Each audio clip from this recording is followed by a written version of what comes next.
আমরা সকাল থেকে এই পর্যন্ত যে ক্লাসগুলো করছিলাম মানে থিওরি আলোচনা করা হয়েছিল, কিন্তু এখন জাস্ট প্র্যাকটিক্যালি দেখবো যে ইভাপোরেটরের ভিতরে মানে এটা তো split type air conditioning system, তাই না?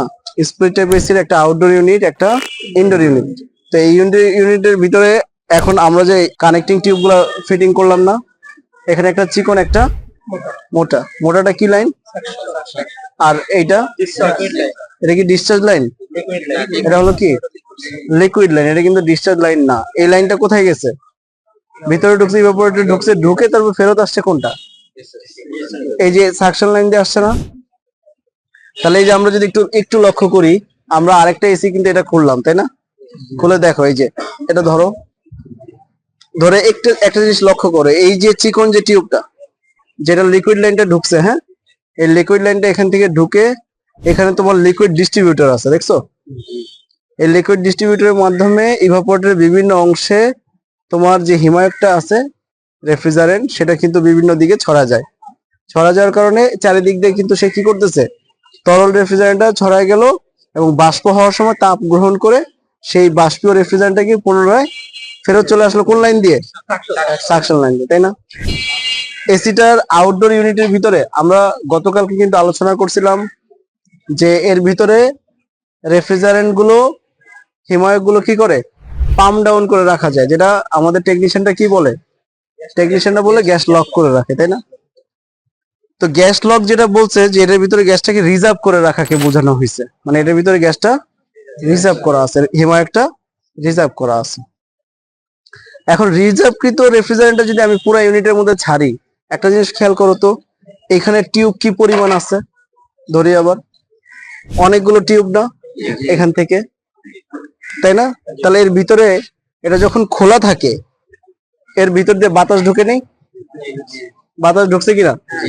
আমরা কি বলছিলাম সকালে? সকালে আমরা আলোচনা করছিলাম যে সিস্টেমের ভিতরে এক বিন্দু পরিমাণ বাতাস বা কোনো অপদ্রব্য থাকতে পারবে? এক বিন্দু পরিমাণ থাকতে পারবে না। যত সিস্টেম ক্লিন হবে প্লাস বায়ুশূন্য হবে, তত সিস্টেমের কুলিং এফিসিয়েন্সি, ঠান্ডার যে দক্ষতা, কার্যক্ষমতা, সেটা বেশি হবে। সিস্টেমে বাতাস ঢুকে যায় তাহলে কুলিং এফিসিয়েন্সি কমে যাবে এবং গ্যাসটা ব্লকেজ করার সম্ভাবনা বেশি থাকে, যেটাকে চোকিং ট্রাবল বলে আমাদের ডিপার্টমেন্টে। ওইটা নিয়ে আমরা বিস্তারিত আলোচনা করবো ইনশাল্লাহ। তো এখন আমরা যে দুইটা এই যে কানেক্টিং টিউবের এখানে এই জয়েন করলাম, এখানে জয়েন করলাম, এখানে সার্ভিস বাল্বের গোড়ায় জয়েন করলাম না, তাহলে এর ভিতরে বাতাস আছে না? বাতাসকে বের করছো? এই বাতাসটাকে বের করতে হবে না? এই বাতাসটাকে বের করে দেওয়ার প্রক্রিয়াটাকে, এটাকে বলা হয় ভ্যাকিউম। কি বলা হয়? ভ্যাকিউম করা।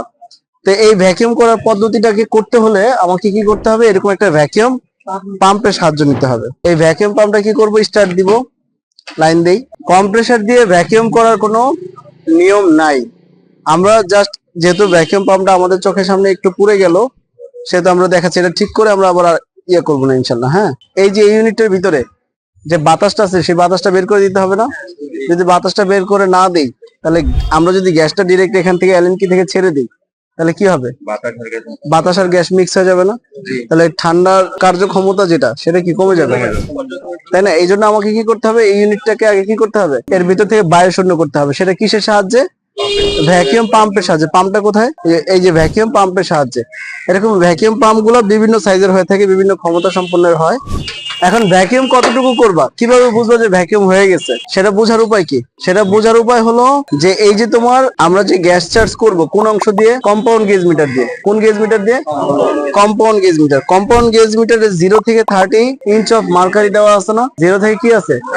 30 ইঞ্চ অফ মার্কারি। মানে যত নিচের দিকে কাটাটা যাবে তত বেশি ভ্যাকিউম হলো। এখন কতটুকু দরকার? আমাদের স্ট্যান্ডার্ড হলো 29.99 ইঞ্চ অফ মার্কারি। আমি কি কথা বুঝতে পারছি? কত?